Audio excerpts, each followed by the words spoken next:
오늘 이 거룩한 주일 아침에도 주님 성전에 나오셔서 예배하는 여러분, 또 가정이나 일터 각기 주어진 처소에서 예배드리는 모든 분들에게 하나님의 긍휼과 은혜와 사랑이 충만히 임하시기를 먼저 주의 이름으로 간절히 축복하며 축원합니다. 예수님 믿는 그리스도인들, 하나님의 자녀된 성도들의 삶을 한마디로 요약을 한다고 하면 믿음의 성도들이 세상에 사는 동안 하나님의 말씀 안에서 하나님과 이웃을 사랑하며 실천하는 그런 삶이 곧 성도의 삶이라고 요약할 수가 있습니다. 하나님과 이웃 사랑은 우리 기독교 신앙, 우리 믿음의 신앙의 핵심 요소이며 핵심 가치입니다. 왜냐하면 하나님은 사랑의 원천이며 사랑의 뿌리가 되신 분이라고 성경이 말씀하고 있기 때문입니다. 사랑은 하나님께 속한 것이니 사랑하는 자마다 하나님으로부터 나서 하나님을 알고 사랑하지 아니하는 자는 하나님을 알지 못하나니 이는 하나님은 사랑이시니라. 요한일서 4장 7절과 8절 말씀 보면 하나님은 누구라고요? 사랑의 하나님이시라. 하나님의 그 근본 속성은 사랑이라는 것입니다. 그러면 우리 믿는 성도들, 하나님의 자녀된 우리 모든 성도들의 마음속에도 이 하나님의 사랑이 간직되어 있기 때문에 그 사랑을 나 혼자 누리고 나 혼자 간직하고 사는 것이 아니라 그 사랑을 나누는 삶이 중요하다는 것을 성경은 말씀합니다. 하루는 예수님께 한 율법학자가 찾아왔습니다. 선생님, 율법 중에서 어느 계명이 큽니까? 이렇게 질문했어요. 많은 율법이 있는데 모세를 통해서 주신 하나님의 그 율법 중에서 어느 계명이 큰 계명입니까? 이렇게 물었잖아요. 그랬더니 예수님이 말씀하십니다. 내 마음을 다하고 목숨을 다하고 뜻을 다해서 주 너희 하나님을 어떻게 하라고요? 사랑하라. 그리고 내 이웃을 내 자신같이 내 몸과 같이 사랑하라. 하나님 사랑과 이웃 사랑이 하나님이 원하시는 가장 아름답고 기쁜 믿음의 성도들 삶이라는 것을 말씀해 주시고 있습니다. 이 두 계명이 모든 율법과 선지자의 강령, 여러분 강령이란 뜻이 뭡니까? 큰 줄기, 강물의 가장 큰 줄기 이루는 것을 강령이라 그래요. 그러니까 이 하나님 사랑과 이웃 사랑이라는 것이 성경에서 말씀하고 있는, 율법에서 말씀하고 있는 선지자가 가르쳐준 모든 것의 가장 중요한 핵심적인 요소요 가치가 된다고 말씀하신 것입니다. 사랑이 빠져 있는, 사랑이 결핍되어 있는 믿음 생활, 사랑의 실천이 없는 그런 신앙 생활은 공허하고 소리만 요란할 뿐입니다. 왜냐하면 하나님의 말씀과 삶이 하나가 되지 못하고 나뉘어져 있는, 괴리되어 있는 그런 상태이기 때문인 것입니다. 여러분, 성경에서 말씀하고 있는 이 사랑이라는 것은 정신적으로 또는 육체적으로 또는 친구 간에, 부모와 자녀 간에 이 세상에 누리는 그런 모든 사랑을 뛰어넘습니다. 하나님의 사랑은 근본적으로 이런 세상에서 우리가 추구하는 그런 사랑이 아니라 이런 사랑을 뛰어넘는 절대적인 사랑이라는 것을 알 수 있습니다. 그래서 이 성경적인 사랑을 아가파오, 우리가 흔히 아가페란 말을 쓰는데 아가파오라는 단어를 쓰고 있습니다. 조건이 없는 사랑, 희생만이 있는 사랑, 나를 만족시키고 나를 채우기 위해서 주는 사랑이 아니라 용서하며 베풀며 상대를 위해서 높여주는 그런 사랑, 이 사랑을 하나님의 사랑으로 우리는 이해하게 됩니다. 아가파오 사랑이라는 것입니다. 예수님께서 우리에게 보여주신 사랑이 바로 이 아가파오적 사랑이었습니다. 자기의 생명을 내어주시며까지 우리를 위해서 주신 사랑, 용서와 희생의 사랑인 것입니다. 로마서 5장 7절에서 11절까지 말씀을 우리가 보게 되면 예수님은 우리가 연약한 자리에 있을 때에, 죄인된 자리에 있을 때에 하나님과 원수되어 있는 악한 죄인된 자리에 살고 있을 때에 우리의 죄를 사함받게 하시려고 이 땅에 오셨고 십자가에서 생명을 내어주셨고 그 고난과 멸시와 천대를 다 감내하시며 생명까지 내주신 사랑을 베풀어 주심으로 하나님의 사랑을 확정하셨고 하나님과 우리 사이를 화목하게 만드셨다고 성경은 증언하고 있습니다. 예수님의 사랑은 절대적인 사랑입니다. 오늘 여러분과 제가 허물과 죄악에 죽어 있었던 하나님 앞에 설 수 없는 하나님과 원수되어 있던 자들이었지만은 예수님의 십자가에 놀라운 그 사랑으로 인해서 하나님과 화목하게 되었고 우리는 구원받은 하나님의 거룩한 자녀가 된 것입니다. 할렐루야. 우리가 이거 한 가지만 생각해도 우리 마음속에 뜨거운 마음이 일어납니다. 감사한 마음이 일어나게 되어 있습니다. 하나님께서는 우리를 바라보실 때 우리의 애모나 용모를 보지 않으십니다. 우리가 간직하고 있는 지식이나 학벌이나 재산이나 이런 것들을, 신분을 보시지 않는 분입니다. 오직 죄 허물로 죽어있던, 그래서 멸망의 자리에서 벗어날 수 없는 우리들을 불쌍히 여기시는 마음, 조건 없이 사랑해 주시는 그 눈으로 우리를 바라보시며 우리를 구원해 주신 것입니다. 하나님의 자녀로 살게 해주신 것입니다. 여러분, 이처럼 위대한 사랑, 이처럼 조건이 없이 이처럼 깊은 사랑의 사랑을 우리가 어디에서 구할 수 있겠습니까? 어디에서 볼 수 있겠습니까? 그래서 우리 주님 우리에게 이렇게 명령하셨습니다. 새 계명을 너희에게 주노니 서로 사랑하라. 내가 너희를 사랑한 것 같이 너희도 서로 사랑하라. 내가 너희를 사랑한 것 같이. 어떻게 해요? 십자가의 고난과 그 아픔을 다 감내하시며 물과 피를 다 쏟으시고 생명까지 내주신 그 사랑 우리에게 베풀어 주셨는데 너희 또한 이렇게 서로 사랑하라고 우리에게 말씀하고 계시는 것입니다. 예수님처럼 조건 없이 할 수 있는 사랑, 그 사랑은 바로 하나님과 이웃을 사랑하는 삶입니다. 이 땅에서 하나님 나라를 이루고 의를 이루기 위해서 우리 주님께서는 너희가 서로 사랑하라 이렇게 말씀하신 것입니다. 자, 그렇다면 구체적으로 우리가 그 사랑을 어떻게 실천할 수가 있겠습니까?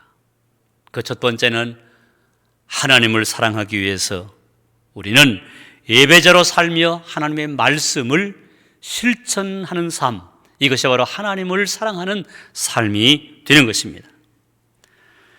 예배는 하나님을 사랑하는 징표입니다. 이 세상에 살는 우리를 하나님이 불러내셔서 하나님 앞에 손을 들고 나는 죄인입니다. 나는 부끄러운 사람입니다. 나는 하나님의 은혜 없이는 살 수 없습니다라고 고백하며 엎드려 하나님을 찬양하며 그 말씀을 사모하고 그 말씀을 받아 살려고 하는 그 사람들의 마음속에는 언제나 예배자의 삶이 나타나게 되어 있습니다. 여러분, 예배자의 삶이라는 것은 그저 주일 교회 성전에 나와서 예배드리고 나가서 그걸로 끝나는 것이 아니라 예배드리며 받은 말씀을 통해서 그 은혜와 하나님의 사랑을 깨닫고 나가서 그 예배자의 삶을 그대로 삶 속에 실천하는 것, 이것이 하나님을 사랑하는 예배자의 모습인 것입니다. 아버지께 참되게 예배하는 자들은 영과 진리로 예배할 때 오나니 곧 이때라. 아버지께서는 자기에게 예배하는 자를 찾으시니라. 여러분, 하나님은 언제나 이 땅에 오가는 모든 세대 속에서 하나님께 온전히 예배하는 자를 기뻐하시고 그런 사람들을 찾으시고 그런 사람들에게 사명을 더해 주시고 그런 사람들을 기뻐하시고 복내려 주신다고 성경은 말씀하고 있습니다.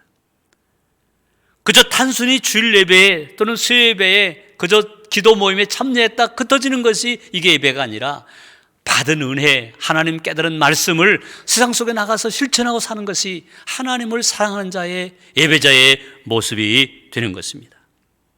언제 어디서나 하나님 앞에서 말씀을 따라 자기의 삶을 진실하게 살아가며 오직 먹든지 마시든지 무엇을 행하든지 하나님의 영광을 높여드리며 살려고 하는 삶, 이것이 예배자의 삶이라 말씀하고 있는 것입니다. 나를 사랑하고 내 계명을 지키는 자에게는 천대까지 은혜를 베푸느니라. 저렇게 20장 6절 말씀 보니까 하나님을 사랑하며 예배자로 사는 사람들, 그 말씀을 귀히 여기는 사람들에게는 천대까지, 이건 딱 천대에 끝나는 것이 아니라 하나님 나라 이룰 때까지, 수천 대까지 하나님의 은혜를 주신다고 말씀합니다. 그래서 우리 부모된 세대에서 당대 우리가 왜 예배자로 살아야 되는가? 우리 후손들이 복을 받기 위해서 그런 목적도 있는 거예요. 하나님의 영광을 높여드리고 하나님의 뜻을 이 땅에 이루어드리고 하나님의 말씀을 실천해서 많은 사람들에게 주의 복음이 증거되게 하는 것도 중요하지만 우리 후대들이 복을 받는 비결은 부모 당대 예수님 잘 믿고 예배자로 바르게 사는 것, 이것이 중요하다고 성경은 우리에게 말씀합니다. 하나님께 참되게 예배하는 자는 이웃을 사랑합니다. 이웃이 누구입니까? 가까이 있는 내 가족, 가까이 있는 친구, 형제, 그리고 내가 연결된 모든 사람들, 더 나가서 나 알지 못하지만은 내 주위에 있는 사람들, 이런 이웃들을 사랑하는 것, 이것이 하나님을 사랑한 자의 삶의 모습으로 나타나게 되는 것입니다. 이웃사랑은 불신 영혼을 사랑하며 복음을 전하며 베푸는 데서부터 시작이 됩니다. 불신 영혼에게 베푸는 가장 큰 사랑이 무엇이겠습니까? 그저 돈 몇 푼 주고 어려우니까 돈 받으세요 하고 주는 거, 그것도 때로는 중요할지 모르지만 더 중요한 것은 불신 영혼들에게는 하나님이 계신지도 모르고 하나님 나라가 있는지도 모르고 하나님 없이 살다가 마지막에 심판이 있는 것도 모르고 천국이 있고 지옥이 있는 것도 모르고 살다가 멸망에 이를 그 사람들을 불쌍히 여겨서 그들에게 하나님의 말씀, 즉 살아계신 예수님의 말씀, 예수님의 그 행적, 복음을 전하는 것, 이것이 진정한 불신 영혼을 사랑하는 우리의 모습이 되는 것입니다. 복음을 전해서 누군가를 구원받게 한다 할 때 가장 큰 사랑을 베푼 것입니다. 사랑하는 성도 여러분, 그러므로 아직도 여러분의 가정 안에 이제 이번에 명절 때도 다 정부에서는 만나지 말라고, 가지 말라고 하지만 그래도 가는 분들이 계시잖아요. 아직도 우리 가족들 중에서, 집안 중에서 예수님을 모르고 믿지 않는 분이 있다고 하면 그분들에게 복음을 전하는 것, 정말 눈물을 흘리면서 기도하며 복음을 뜨겁게 전해서 그들이 구원받는다고 하면 큰 사랑을 베푼 것이 되는 것입니다. 이 거룩한 복음 전파의 사명은 우리가 감당해야 될 사명인 것입니다. 너희는 온 천하에 다니며 만민에게 무엇을 전하라? 복음을 전파하라. 주님이 지상 명령으로 우리에게 주셨습니다. 그러므로 때를 얻든지 못 얻든지 복음을 전하는 일에 힘쓰는 사명자로 사는 것, 이것이 이웃사랑의 가장 근본적인 시작이 되는 것입니다. 이 땅에는 아직도 굶주림과 질병에 허덕이는 사람들이 많이 있습니다. 함께 나눠야 될 그런 사회입니다. 이웃의 아픔에 동참하고 그들의 고통의 짐을 함께 지는 교회와 성도들의 삶이 요구되는 때가 지금 이 시대인 것입니다. 교회와 믿는 성도들이 소외된 사람들을 외면하지 아니하고 그들과 함께하며 주님의 사랑을 함께 나눈다고 하는 것, 이건 하늘의 상급을 쌓는 일이 아닐 수가 없습니다. 마태복음 10장 40절에 주님이 이렇게 말씀하십니다. 또 누구든지 제자의 이름으로 이 작은 사람 중에 하나에게 냉수 한 그릇에서 주는 사람은 내가 진실로 너에게 이른다. 그 사람은 결단코 상을 잃지 아니하리라. 주님의 이름으로, 제자의 이름으로, 우리 믿는 그리스도의 이름으로 냉수 한 그릇, 그거 하나 떠서 다른 사람에게 주어도 상급이 있다고 말씀합니다. 그러니까 언제나 베푸는 삶을 살아라. 남에게 주는 삶을 살아라. 그저 하나님의 주신 은혜, 하나님이 주신 사랑, 그 사랑을 혼자 독식하지 말고 좀 나누어 주어라. 그래서 하나님의 그 사랑을 모든 사람이 깨닫게 해주어라. 그렇게 우리에게 명령하시는 것입니다.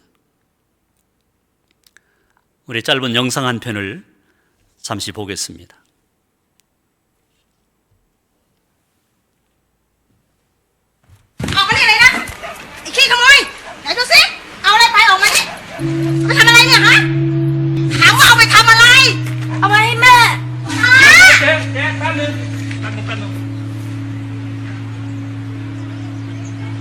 Mẹ bùi à?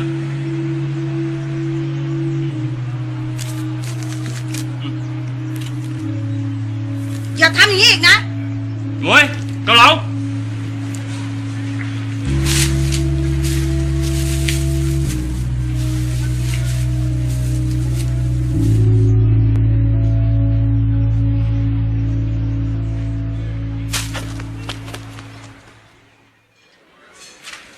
Trời, này là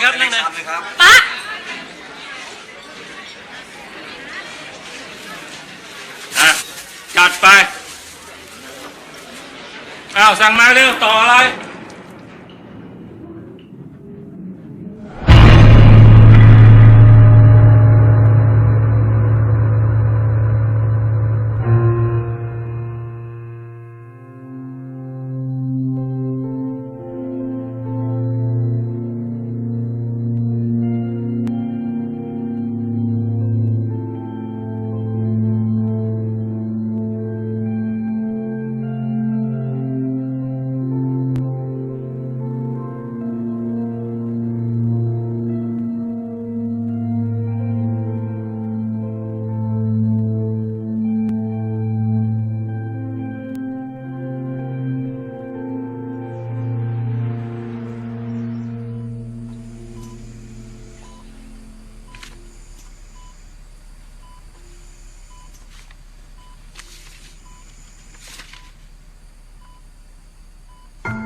영상은 잘 보셨습니까? 태국에서 찍은 오늘 회사의 광고라고 그럽니다. 그런데 아주 감동적이에요. 이해가 되시죠? 가난한 한 소년이 어머니가 병들었는데 약을 구할 수가 없어서 그 진통제 3통하고 그 물약 한 병을 훔쳤어요. 태국 우리처럼 약국에서도 팔지만은 일반 가게에서도 그렇게 약을 보통 일반 상식적인 그 상비약을 팝니다. 근데 그게 훔치다가 주인한테 발각이 돼가지고 꾸중을 듣잖아요. 그때 옆에 있는 수프집 아저씨가 그걸 보고 와서 돈을 대신 그 가게 주인한테 주고 그걸 받아서 자기네 수프를 넣어가지고 엄마 갖다 주라고. 엄마 아프냐고 그렇다니까 갖다 주라고. 얘가 물거리 바라보고 그리고 이제 가서 엄마한테 그 수프하고 약을 이제 드렸겠죠. 근데 30년이 지났는데 그 수프 가게 하는 집이 채소 수프 가게 하는 집 아저씨가 이 뇌졸중인지 중풍인지 쓰러졌는데 그 당시에 그 수프를 이렇게 갖다 줬던 그 어린 딸 소녀가 병간하고 있잖아요. 그런데 한화로 2,700만 원이 나온 거예요. 그 뇌수술을 했는데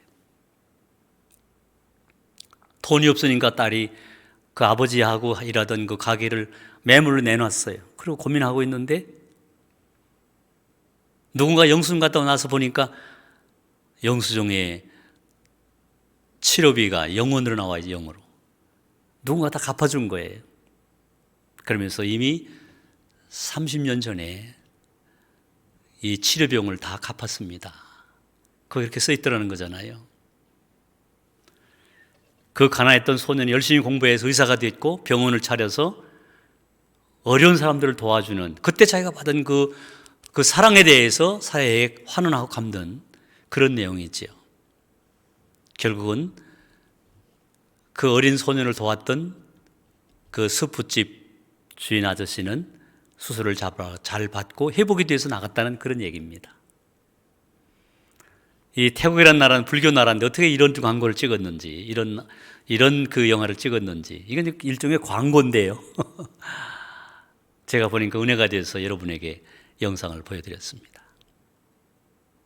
내가 지금 베푼 그 작은 것 하나가 결국은 나중에 다른 사람을 위한 것 같지만은 내게 돌아온다고 하는, 지극히 성경에서 주님이 말씀하신 대로 우리 믿는 성도들이 주님의 이름으로, 주님의 마음으로 다른 사람에게 사랑을 베풀었을 때 그 마지막에 하나님께서 은혜로 갚아주신다고 하는 그런 성경적인 내용과 일맥상통하는 그런 영상이라고 봅니다. 내 형제 중에 지극히 작은 자 하나에게 한 것이 곧 내게 한 것이라 주님 말씀하셨지요. 우리 주위에 우리 도움이 필요한 사람들이 많이 있습니다. 때로는 내가 가진 것이 없어서, 내 환경이 안 돼서, 또 때로는 내 마음이 부끄러워서 작은 것 하나도 남에게 베풀지 못하는 그런 경우들이 있습니다. 여러분 혹시 전철 안에서나 또는 길거리에서 구걸하고 돈을 요청한 사람도 있을 적에 저거는 다 거짓된 거야, 저거는 앵벌일 거야, 그렇게 마음을 닫지 말고 그래도 필요해서 요청하는 거니까 단돈 1,000원이라도 줄 수 있다고 하면 그것은 바로 주님의 마음으로 사랑을 베푸는 길이라고 말할 수 있을 것입니다. 우리는 무엇을 하든지, 오늘 본문의 말씀 보니까 단 한 절입니다. 너희 모든 일을 사랑으로 행하라. 한번 따라서 합니다. 너희 모든 일을 사랑으로 행하라. 아멘. 짧은 한 줄로 되어 있지만은 모든 일을, 너희가 가정에서나 직장에서나 교회 안에서나 어디든지 모든 일, 어떤 일을 하든지 마음으로 사랑을 담아서 해라. 그리고 사랑을 통해서 행동해라. 사랑 가운데 일하고 사랑 가운데 모든 것을 감당하라고 성경은 우리에게 말씀하고 있는 것입니다. 고린도서 13장, 우리가 사랑장으로 알고 있지 않습니까? 사랑에 대한 정의와 가치의 필요성을 아주 잘 표현하고 있는 것이 고린도서 13장의 내용입니다. 사랑은 은사 중에 최고 인사이며 아무리 방언과 천사의 말로 예언하고 이적을 행하는 믿음이나 능력과 지식이 있어서 남을 도와주며 자신의 몸을 불살라내어 줄지라도 그 속에 진정한 사랑이 없다고 하면, 그 사랑이 빠져있다고 하면 소리나는 구리와 울리는 꽹과리에 불과하고 아무런 유익이 없다고 성경은 우리에게 교훈하고 있습니다. 그래서 사랑이라는 것은 말로만 되는 게 아니라는 것이에요. 내게 어떤 은사가 있고 어떤 능력이 있고 내게 어떤 지식이 있다 할지라도 사랑을 베풀지 못하는 그런 손길, 그런 마음, 그런 삶이라고 하면은 그것은 바로 꽹과리 소리에 불과하다는 것입니다. 아무런 유익이 없다는 것입니다. 그러므로 우리 믿는 그리스도인의 삶이라는 것은 말로만 끝나는 사랑이 아니라 행동으로 실천하는 사랑, 이것이 요청되는 것입니다. 아무리 어렵고 힘든 환경 속에서도 나를 향하신 예수님의 사랑을 깨닫고 그 사랑을 고백한다고 하면 우리는 아주 작은 것이라도 나눠줄 수 있는, 베푸는 삶을, 사랑의 삶을 살 수가 있을 것입니다. 사랑이 풍성해지면 기도가 많아집니다, 여러분. 그러나 사랑이 내 마음속에 결핍되면 기도할 게 없습니다. 여러분, 누굴 위해 기도합니까? 내가 사랑하는 가족, 자녀들, 형제들, 친척, 교회, 성도들, 나라, 민족, 내가 사랑하는 곳에 대하여 우리는 중보자로 기도하기 때문에 사랑이 넘치면 기도가 많아져요. 그러니까 사랑이 없게 되면 기도할 게 없어요. 자기 자신만 위해서 몇 마디 하고 나면 끝나니까 기도할 게 없어. D.L. 무디 목사는 그러므로 사랑은 혀끝 사랑이 있고 손끝 사랑이 있다 그랬어요. 말로만 하는 사랑이 있고 실제적으로 내 손으로 움직여서 하는 사랑, 실천적인 사랑이 있다고 이야기했습니다. 예수님의 사랑은 생명까지 내주는 사랑이었습니다. 친구를 위하여 생명을 내주는 것 같이 큰 사랑이 없다고 말씀하셨습니다. 그리고 우리를 친구처럼 여기신다고 말씀합니다. 그러며 생명까지 우리를 내주시며 우리를 사랑해 주셨습니다. 주님의 사랑을 깊이 깨닫게 되면 우리는 하나님을 사랑하고 이웃을 사랑하게 됩니다. 사랑하는 성도 여러분, 그러므로 하나님께 참된 예배자로 살면서 하나님의 영광을 나타내며 하나님의 뜻을 실천하며 더 나아가서 어려운 이웃들을 생각하고 그들을 위해 기도하며 그들에게 베풀어 나가는 삶을 살아가심으로 이 사회가 밝아지고 우리가 사는 이 시대가 밝아지고 우리 교회가 이 지역에서 진정으로 하나님을 경외하는, 하나님을 사랑하는, 하나님의 뜻을 이뤄나가는 그런 교회가 됨을 만천하에 알리면서 복음을 전할 때 하나님 영광 받으시고 하나님께 우리에게 큰 은혜를 주실 줄로 믿습니다. 그래서 우리 모든 사람들이 행복을 누리고 사랑의 삶을 살 줄로 믿습니다. 그렇게 사시기를 주의 이름으로 간절히 축복하며 축원합니다. 아멘. 그런즉 믿음, 소망, 사랑, 이 세 가지는 항상 있을 것인데 그 중에 제일은 사랑이라. 아멘. 기도합니다. 아버지 하나님의 크신 사랑을 감사합니다. 주님의 그 놀라운